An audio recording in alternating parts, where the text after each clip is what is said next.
Hey guys, so before this video starts, I just want to mention that these stories were all told to me personally or happened to me.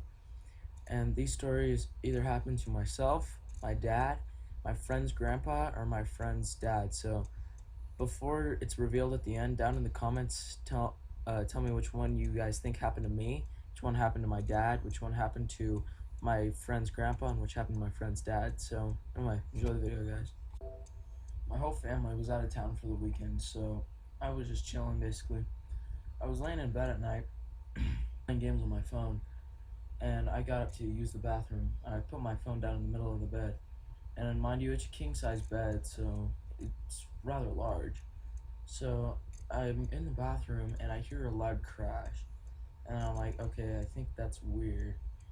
So I go out and I see that my phone is laying in the hallway.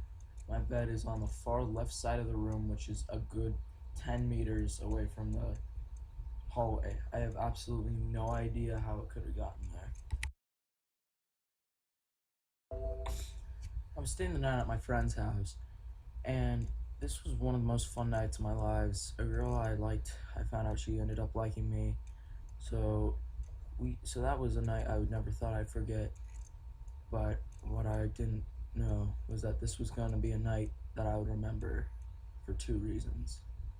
So I was staying the night at my friend's, and he has two older brothers who would always party with a lot of his friends, a lot of their friends, and they would always go out doorbell ditching. And mind you, this was a really nice neighborhood, so there was no one who would actually hurt them or call the cops or anything. It was just kind of funny. So they go out doorbell ditching, and about 20 minutes later, they come running inside, and they're just screaming and stuff. And they turn off all the lights, lock all the doors, and close all the blinds. My friend and I are freaking out, and we ask them what the hell is going on. They tell us to run upstairs and look out the windows. We run upstairs, look outside, and we see a man standing there with something behind his back, and we assumed it was either a knife or a gun of some sort. We asked one of their friends, Peter, what the hell is going on? He said that they doorbell ditched a guy who apparently had some sort of severe mental illness, and he would always come out of his house with a shotgun every time someone doorbell ditched him. So we stay in the house for about an hour, but we don't call the cops in fear of getting in trouble because their parents didn't want them to go doorbell ditching. Stupid, I know. So we're just sitting downstairs on the couch watching TV about an hour after that, and we decided it's safe to open the blinds. One of their friends, Alex, opened the blinds, and there was a man standing right at their doorway with a shotgun in his hand, just sitting there, smiling at us. We closed all the blinds and ran upstairs to get his dad. His dad came downstairs with a gun and called the cops. The guy was never seen again after that. Even if you stop by his house now and ring the doorbell, no one will ever answer. I like to think he's getting the proper help that he needs. So I was backpacking through Europe, and I was looking for a place that had coffee or something along those lines. So I'm passing through this carpet store, and a man comes out and asks if I want to come in for a cup of coffee. I thought it was kind of weird, but whatever, I did it anyway. So I go in there, and this man pours me a cup of coffee as well as himself. I watch him drink his first before I drink mine, so then I know for a fact he's not poisoning me or anything like that, because they came out of the same pot. And and after we were done with our coffee, he invited me in the next day for a muffin and eggs and just basically breakfast. So I leave that night, and since I still had a really weird gut feeling, I decided to go on my iPhone and look it up. I looked up the name of the carpet store, and all kinds of alerts came up.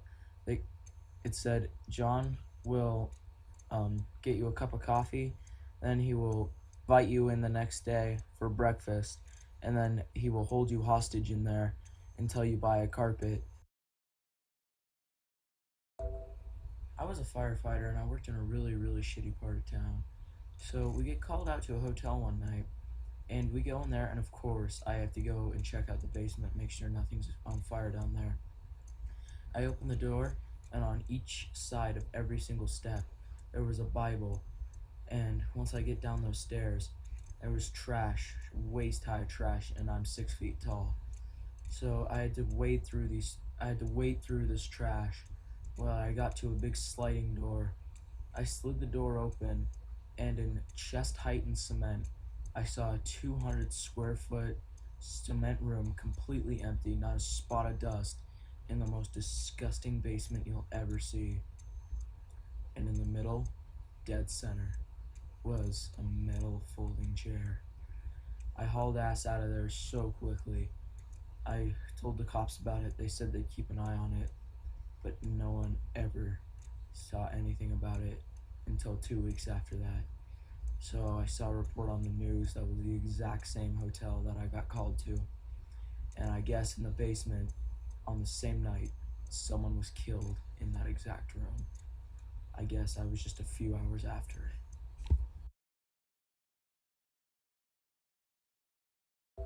Out of all these stories, the one that happened to my dad was number 4. Out of all these stories, the one that happened to me was number 3. Out of all these stories, the one that happened to my friend's grandpa was number 2. Out of all these stories, the one that happened to my friend's dad was number 1.